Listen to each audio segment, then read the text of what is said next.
میں نے جو آپ کے سامنے آیا مبارکہ پڑھی، اللہ تعالیٰ قرآن میں ارشاد فرماتا ہے ان الذین یؤذون اللہ ورسولہ لعنہم اللہ فی الدنیا والآخرہ، بے شک وہ لوگ جو اللہ اور اس کے رسول کو اذیت دیتے ہیں لعنتی ہیں، دنیا میں بھی اور آخرت میں بھی لعنتیوں کی شکل میں اٹھیں گے، وَأَعَدَّ لَهُمْ عَذَابًا مُهِينًا، ان کے لیے دردناک عذاب بھی ہے۔ اللہ تبارک و تعالیٰ کہہ رہا ہے کہ لعنتی ہے جو میرے نبی کے بارے میں کوئی بات کرتا ہے، جو میرے نبی کی شان میں گستاخی کرتا ہے۔ اللہ نے ایک اور مقام پر کہا سورہ قلم میں 29واں سپارہ، عُتُلٍّ بَعْدَ ذَلِكَ زَنِيمٍ، رب نے فرمایا محبوب جو میرا گستاخ ہے، جو تیرا گستاخ ہے نا، اس کو جواب میں خود دوں گا۔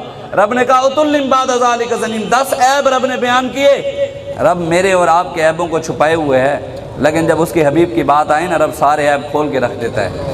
اللہ نے فرمایا 10 عیب، وَلَا تُطِعْ كُلَّ حَلَّافٍ مَّهِينٍ هَمَّازٍ مَّشَّاءٍ بِنَمِيمٍ مَّنَّاعٍ لِّلْخَيْرِ مُعْتَدٍ نَّسِيمٍ عُتُلٍّ بَعْدَ ذَلِكَ زَنِيمٍ أَن كَانَ ذَا مَالٍ وَبَنِينَ سَنَسِمُهُ عَلَى الْخُرْطُومِ، رب نے فرمایا محبوب جو تیرا گستاخ ہے نا، وہ ذلیل ہے، وہ کمینہ ہے، وہ بدخواہ ہے، امانت میں خیانت کرنے والا، جھوٹا، لگائی بجھائی کرنے والا، ادھر کی بات ادھر اور ادھر کی بات ادھر کرنے والا۔ اللہ فرماتا ہے عُتُلٍّ بَعْدَ ذَلِكَ زَنِيمٍ، رب نے فرمایا محبوب جو تیرا گستاخ ہے، زنا کی پیدائش ہے، حرامی ہے۔ سَنَسِمُهُ عَلَى الْخُرْطُومِ، رب نے کہا سور کی تھوتنی والا، سور کے منہ والا ہے محبوب جو تجھے باتیں کرتا ہے۔ تو یہ رب کے فیصلے ہیں، ہماری تو باتیں نہیں۔ جو حضور کی شان میں گستاخی کرے، رب نے کہا ہے حرامی ہے۔ کوئی حلالی حضور کی شان میں بات کر ہی نہیں سکتا، وہ تو سوچ ہی نہیں سکتا۔ اس لیے آج پاکستان کو بنے ہوئے 70 سال سے زیادہ ہو گئے، بتائیں پاکستان کا مطلب کیا؟ کیا پاکستان اس مطلب کی طرف بھی جا رہا ہے یا کسی اور مطلب کی طرف؟ ایک اور جگہ اقبال کہتا ہے جو اللہ رسول کی غلامی نہیں اختیار کرتے نا، غیروں کی غلامی اختیار کرتے ہیں، قبر بھی اس کو قبول نہیں کرے گی۔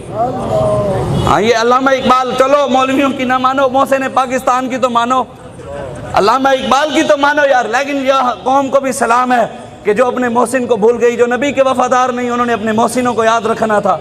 علامہ اقبال کا دن تھا 9 نومبر کا دن، 11 ربیع الاول کا دن، لوگ میلاد منا رہے تھے اور ہمارے حکمران سکھوں کے لیے بارڈر کھول رہے تھے۔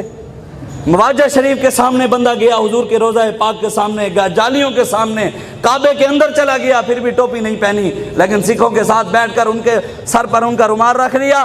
علامہ اقبال کہتا ہے یورپ کی غلامی پہ رضامند ہوا تو، مجھ کو گلا تجھ سے ہے، یورپ سے نہیں ہے۔ اور کلمہ تو نے پڑھا تھا، دعوے تو کرتا ہے کہ میں عاشق رسول ہوں، دعوے تو کرتا ہے غلامی رسول میں موت بھی قبول ہے۔